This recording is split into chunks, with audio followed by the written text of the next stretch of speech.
Y así llegamos al último programa de febrero. Cosa curiosa, no nos amenazaron, no nos mataron, no nos secuestraron, no nos procesaron. ¿Pero por qué dice eso, Frega? Y bueno, vamos con los tapones de punta, dijo una diputada. Si un legislador dice eso sobre un fiscal que paradójicamente a las 24 horas murió, uno no vale 2 centavos en la Argentina. Pero Frega, usted está hablando mal, usted está diciendo que acá hay mucha violencia. Miren, la violencia no es solamente matar, asesinar, secuestrar, torturar. La violencia también es denostar, injuriar, mandar a algún monigote que se dice legislador a decir barbaridades sobre la honorabilidad o la sexualidad. No honorabilidad porque cada cual elige su gusto, de un fiscal federal que denunció a la Presidente y a varios funcionarios y no funcionarios por encubrir el crimen más horrendo que ha soportado la Argentina en un atentado terrorista.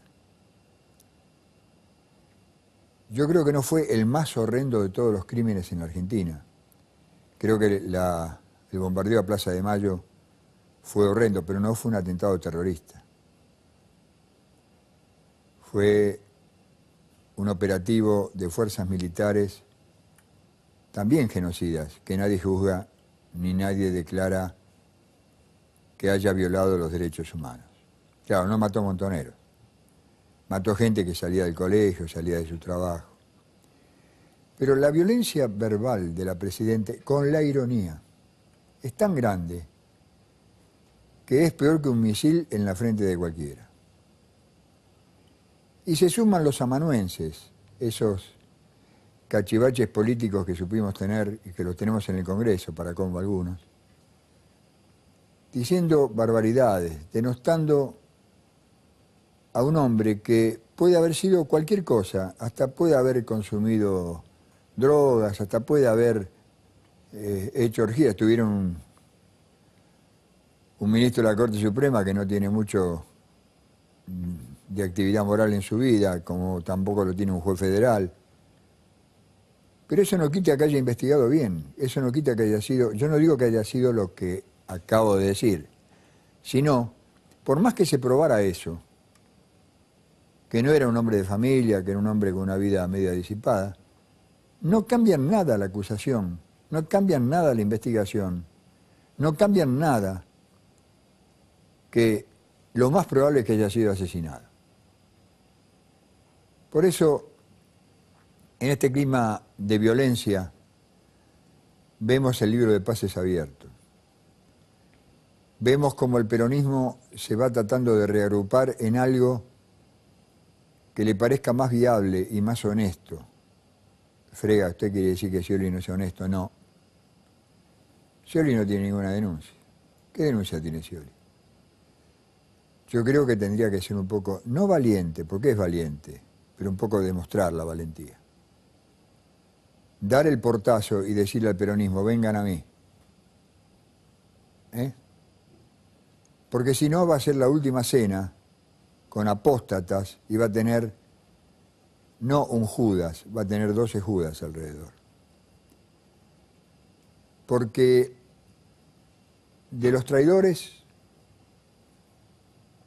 nunca se hizo historia, salvo 2 casos. El de Fialtes, que traicionó a Leónidas en las Termópilas y que permitió que murieran los espartanos. Ustedes vieron la película, una película truchada, pero la realidad fue así, 1 millón de persas contra 300 espartanos. Y el otro traidor fue Judas. Pero no fue traidor porque entregó a Cristo, porque si no hubiese entregado a Cristo el cristianismo no existiría.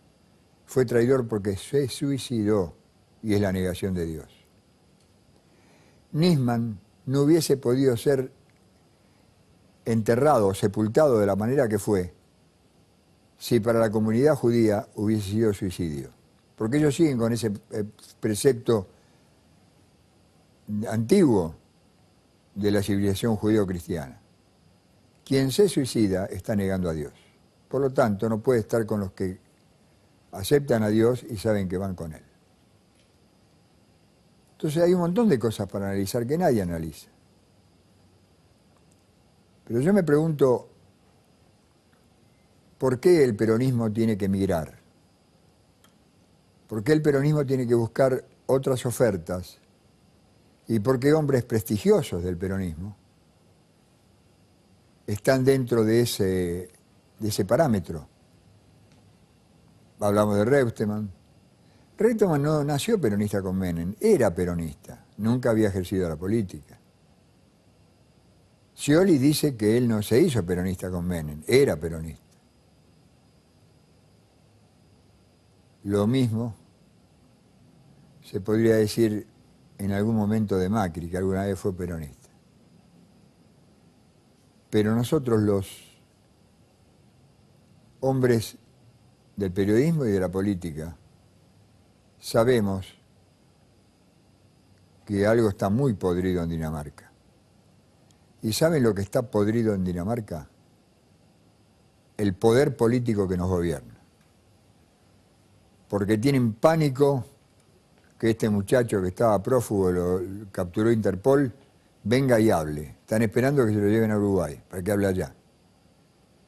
Porque la esposa o pareja del vicepresidente, que era una periodista innota, notera apenas, ahora es panelista en un programa, cuando la justicia sospecha que fue encubridora o que por lo menos fue testaferra de un delincuente. ¿Entienden? Así no se arma un país. Todo vale.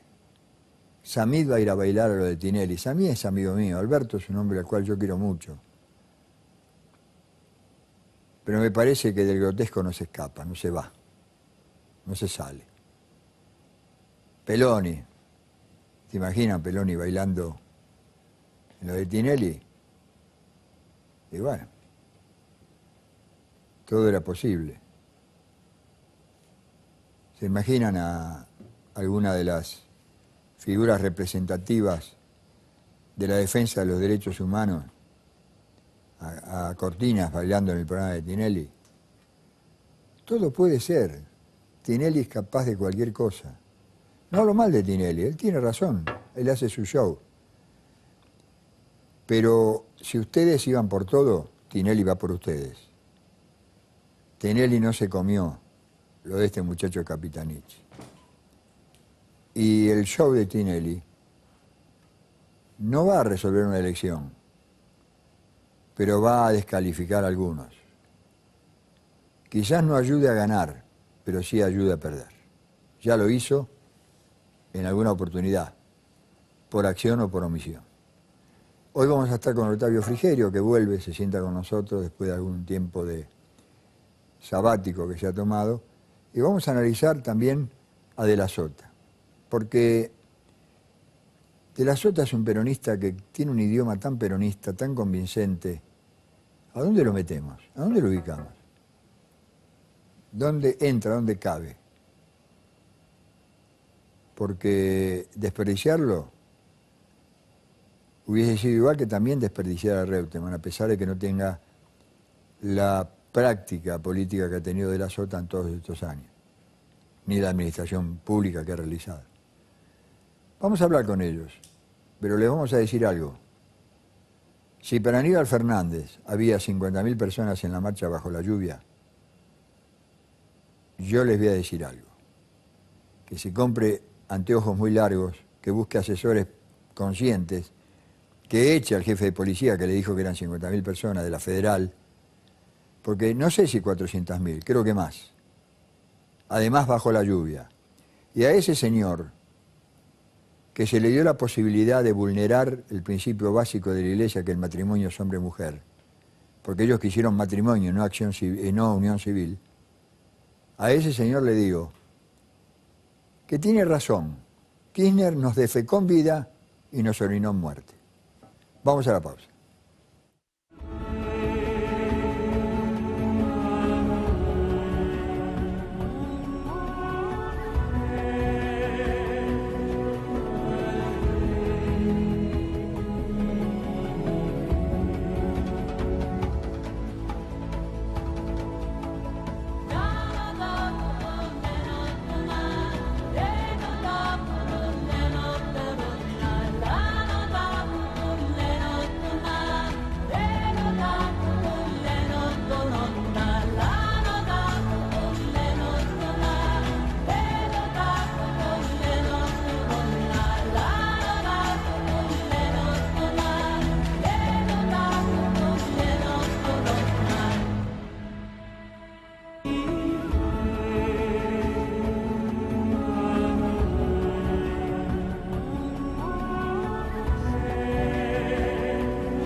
Bien, Octavio Frigerio, sí fue una frase fuerte la última, pero me salió del alma, porque me sentí muy vulnerado como ciudadano, como argentino.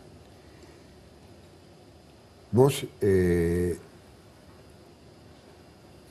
sabés mucho de análisis político y que has hecho una gestión política importante, a lo mejor podés precisarme o decirme, ¿qué hacemos con De la Sota? Vos estás muy cerca de él. Creo que De la Sota sigue siendo el mejor de los candidatos por varias razones. Por su biografía personal, por su talento, su ilustración, su experiencia de gobierno, su brillo oratorio, y por razones que van más allá de lo personal, por razones políticas. Creo que es el único candidato federal, mientras los otros 3 candidatos son candidatos del puerto, del urbano. Sí, sí. De la Sota es un candidato federal no solamente por el origen actual de sus votos y porque es un hombre del interior, sino por la posibilidad potencial de que la totalidad del país lo acompañe con el voto. Además, por supuesto, de ser el gobernador de Córdoba, nada menos. Y alguien que entiende en profundidad la necesidad de hacer del federalismo no una retórica legal, sino una realidad efectiva. Creo, por otra parte, que es el único de los candidatos que asume genuinamente la necesidad de reconstruir la unidad del movimiento peronista, por los peronistas y por la gobernabilidad del país. Ha trabajado en eso y está en condiciones de llevarlo a la práctica porque tiene la confianza de la totalidad de la dirigencia peronista, tanto opositora como circunstancialmente kirchnerista.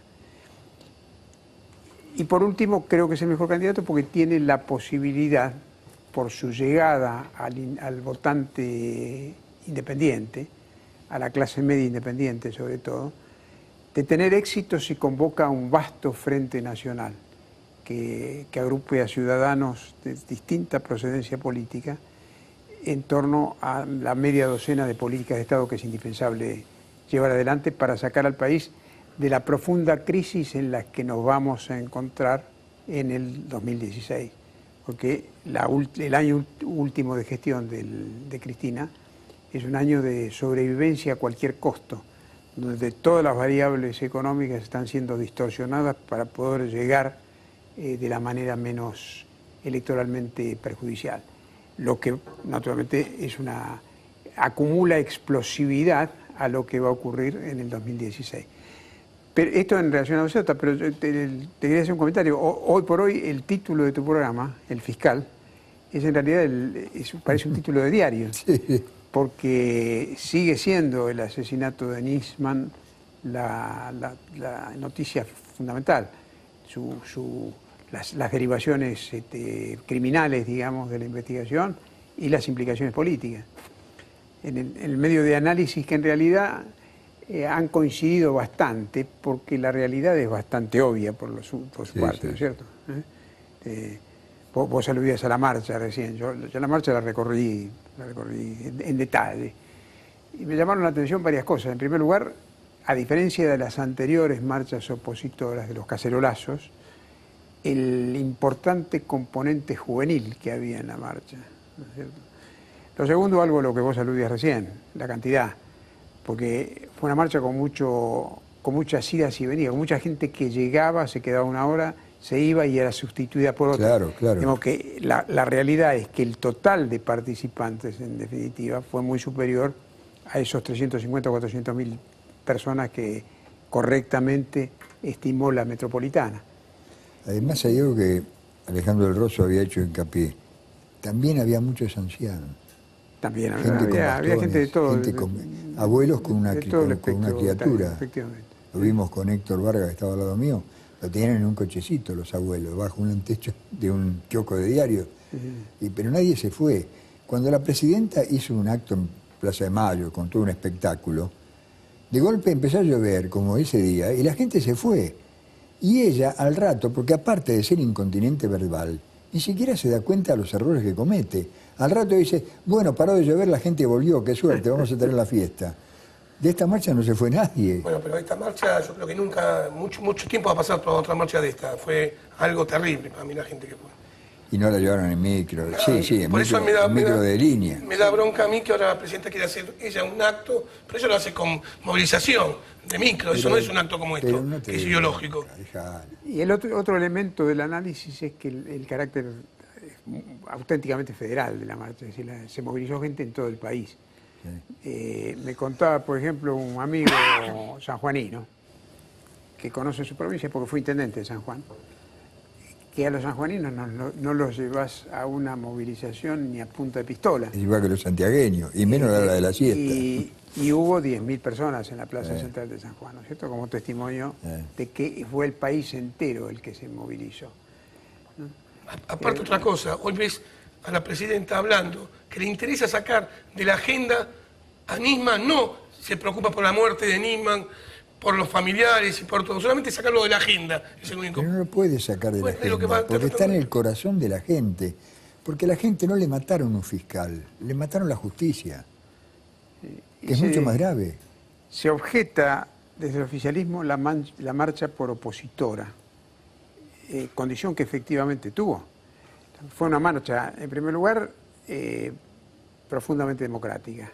Absolutamente. No hubo intentos golpistas, no hubo desestabilización, no hubo agravios. Pasaron por la Procuración General, que está en Avenida de Mayo al 700, y no hubo un solo agravio a Gil Carbó, que todo el mundo, el que debe ser la mujer más aborrecida en este momento, después de la presidenta, por la oposición. Absolutamente. Nada, ni se pararon, pasaron por la puerta. Pero yo creo, Horacio, que le dijeron a la gente, hasta acá llegamos, Cristina, porque nosotros no quiero que me toque las instituciones, que independencia de poderes. Eso es lo que la gente Cristina pide. no va a parar ni ante una marcha, ni ante 10 marchas, porque es suicida. Fue en efecto, como lo intentan como descalificación, una marcha política, pero política en un sentido amplio, en un sentido general, en un sentido levantado, no en un sentido partidista. No hubo consignas sectarias ni consignas parciales. No fue partidario, fue político. Fue política, efectivamente, y fue politizada, adicionalmente politizada por el propio gobierno. Claro. El propio gobierno que la descalificó, que la agredió, que la transformó. Engrandeció. Claro, Antes y después. En lugar de participar en el homenaje a un funcionario público obviamente asesinado, lo descalificó, lo estigmatizó y consecuentemente lo transformó en víctima propicia de la violencia asesina. Por eso, una conclusión que todo el mundo comparte, o que la mayoría de la ciudadanía comparte, y en particular los marchantes, es que el gobierno es responsable directo o indirecto de la muerte, del asesinato. O directo porque fue un grupo afín al gobierno el ejecutor, o indirecto porque al transformarlo en centro de la agresión oficialista, lo transformó también en la víctima propicia de la agresión criminal. Además, vos fijate que el parámetro de todo esto, antes de la marcha, cada declaración aumentó 50.000 personas a la marcha. Después de la marcha, engrandeció el sentido de la marcha. Y vos dijiste una frase, y yo me voy a remitir, parezco Mariano Grondona, al cual respeto mucho, a la historia de los griegos, de los filósofos griegos. Todos los hechos del hombre son políticos.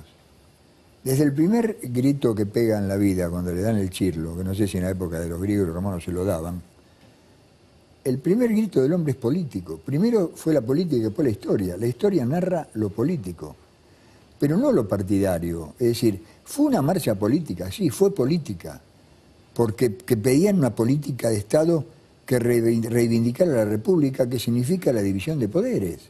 Entonces, sí fue política, no hay que negar que fue política, no fue partidaria. Bueno. Y fue opositora porque si el gobierno no participó. Aníbal Fernández dice, yo hubiese ido, le habrán dado una cachetada telefónica, el otro día dijo, no, yo no hubiese ido porque fue una payasada.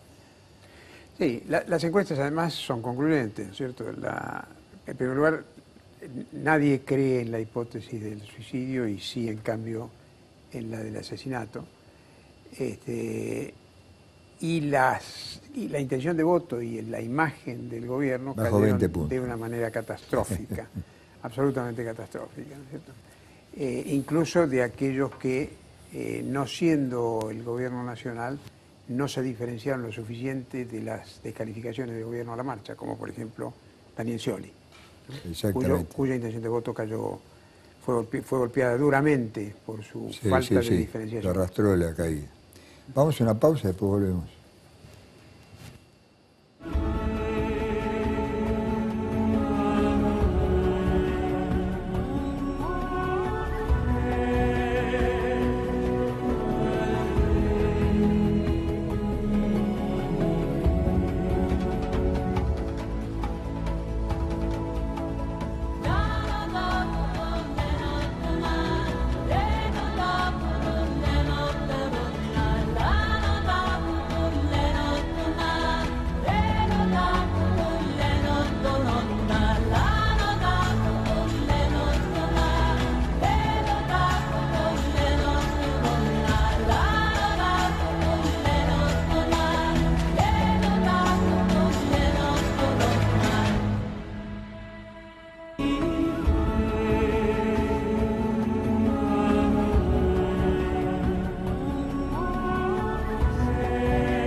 Bien, entramos en la última parte del programa, Octavio. Sí, creo que la marcha, en general, todo este episodio plantea al gobierno una situación de gran dificultad, de la que no se puede salir con compadradas, como por ejemplo, a mí nadie me marca la cancha.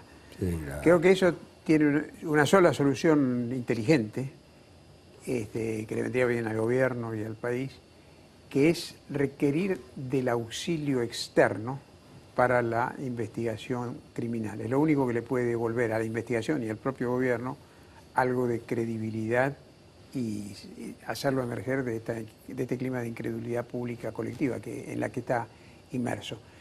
Pero la ley dice que vos no tenés obligación de culparte a vos mismo. Si llaman a alguien que investigue, se van a autoculpar. No, yo no diría que es así. Hay países extremadamente celosos de su soberanía, como por ejemplo Francia o México, que han recurrido a pedir auxilio técnico externo para investigar, en el primer caso, el asesinato de los caricaturistas de Charlie Hebdo, Sí. y en el segundo, el presumible asesinato de los 43 estudiantes secuestrados en el estado de Guerrero, donde está operando un equipo internacional de forense, por ejemplo.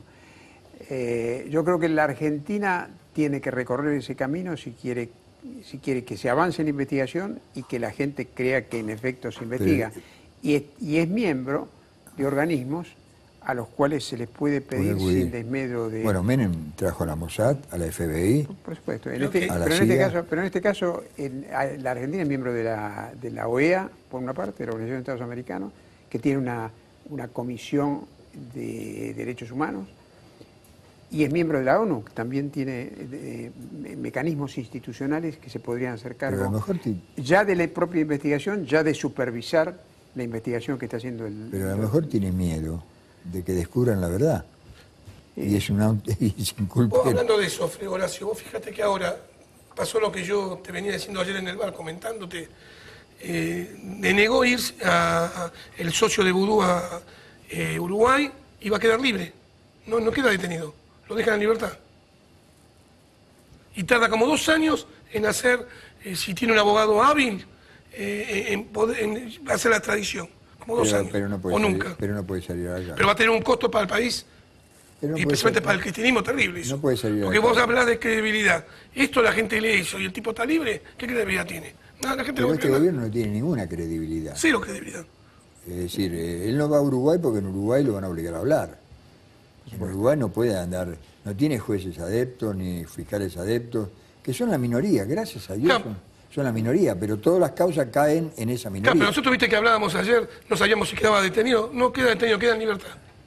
Porque el crimen el delito es escarcelable. Tiene la mínima de 2 años. Por eso. Si hubiese sido de 3 a 15, no, porque ya 13 un día es prisión preventiva. El tema es ese, que no hay confiabilidad. A mí la Presidenta me habla todos los días y no nombra ni siquiera los deudos de Nisman. No hace ningún mea culpa. Hoy hay un claro ejemplo de una conducta alternativa mucho más digna y en definitiva mucho más democrática y redituable en términos de apoyo popular, que es la de Bachelet, que tiene en efecto un grave problema con la acusación de peculado a su hija, a su hijo y a su nuera, pero que ha resuelto asumirlo frente a la Cámara, decir que reconoce el problema, que está enormemente preocupada y que garantiza que en Chile no hay privilegios. Claro, pero acá pasó lo mismo en Santa Cruz, compraron terrenos a 2 pesos y lo vendieron a 15 y no pasó absolutamente Pero nada. acá no va a pasar nunca nada de eso. O sea, eso fue terriblemente hecho constantemente por el kirchnerismo en Santa Cruz. El tema es que yo me baso en lo siguiente. Este no es un gobierno que llegó con un proyecto ideológico. Esta es una pequeña bandita muy chiquitita que vino a hacer negocios. Y entonces, como no tenía nada, creó la falsa idea de esta ideología, de este progresismo, se apoyó en los sectores que nunca estuvieron en el poder, les dio capacidad de acción, mató al dualdismo que lo había traído. Creó un discurso convincente pero falso, de haber participado en la lucha por los derechos humanos. No, sí, los derechos humanos de ellos. Y hasta permitió que ahora en el ejército vayan camporistas a dormir para una elección, una cosa de loco. Pero Milani es capaz de cualquier cosa con tal de que no lo procesen, que no lo condenen. Estamos llegando al final. Parece mentira, pero ¿cómo pasa media hora? Bueno, el mes que viene vamos a estar 1 hora, Octavio. Felicitaciones, me alegro mucho. Prometido es deuda. Lo que no podemos es estar después de las 0 horas, que es lo que queríamos, porque a mí ese horario me gusta más. O sea, no competís con nada y llegás con mejor tranquilidad, con menos bullicio. Pero vamos a estar antes de las 12 de la noche, 1 hora. Y bueno, nos va a dar lugar a que quiero tu participación permanente. Contá con ella y de todos modos el hecho de que Telecentro tenga 1,5 millones de abonados, garantiza que las reflexiones que acá se hagan tengan una llegada impactante. Hemos tenido varios encuentros del tercer tipo, nosotros con gente que nadie nos agredió. Nadie nos agredió. De todas maneras me gustaría sentarme algún día, y lo digo públicamente, no desde el Moro, para explicarle a Brancatelli qué es la militancia. Porque realmente para un hombre de 69 años, que a los 9 años su padre pasó a la clandestinidad porque había caído Perón, y vivió toda la historia de las catacumbas peronistas, de las persecuciones, escucharlo a Brancatelli hablar de militancia, la verdad me arruina la cena. Y yo no lo quiero ver, pero mi cuñado lo pone. Carlito, no lo pongas más a Brancatelli, porque es vergonzoso ver ese discurso, ese lavado de cerebro. Si no lo cambian por Camilo, peor todavía. No, pero Camilo... A Camilo desapareció la madre. ¿Pero qué tiene que ver? Pero eso no implica... No, bueno, está bien, pero tiene un fundamento. Pero Brancatelli, ¿qué fundamento? Que te diga cuánto cobran a Canal 7. Yo tengo la cifra de Canal 7. ¿Sabes cuánto cobran los cocineros? ¿Cuánto? Por año, 25 millones de pesos. ¿Qué canal próspero? ¿Vos sabés qué bien que cocino yo? ¿Por qué no me contratan? Ya vendrá la denuncia. Estoy preparando la denuncia sobre la malversación de fondos en Canal 7. Nos vamos. La última madrugada de miércoles, noche de martes, y después les diremos dónde estamos, en qué horario estamos. Gracias a todos, gracias Octavio por volver. Gracias, Horacio. Gracias Del Rosso por existir y gracias a ustedes por aguantarnos. Y por ser tan solidarios cuando uno los encuentra por la calle y dicen, yo lo vi. Desde el cajero... Y aparte nos pregunta si estamos vivos. Desde el cajero de una panadería hasta muchas otras personas que todos los días encuentro por la calle. Nos vamos. Hasta el próximo martes, pero no sé a qué hora.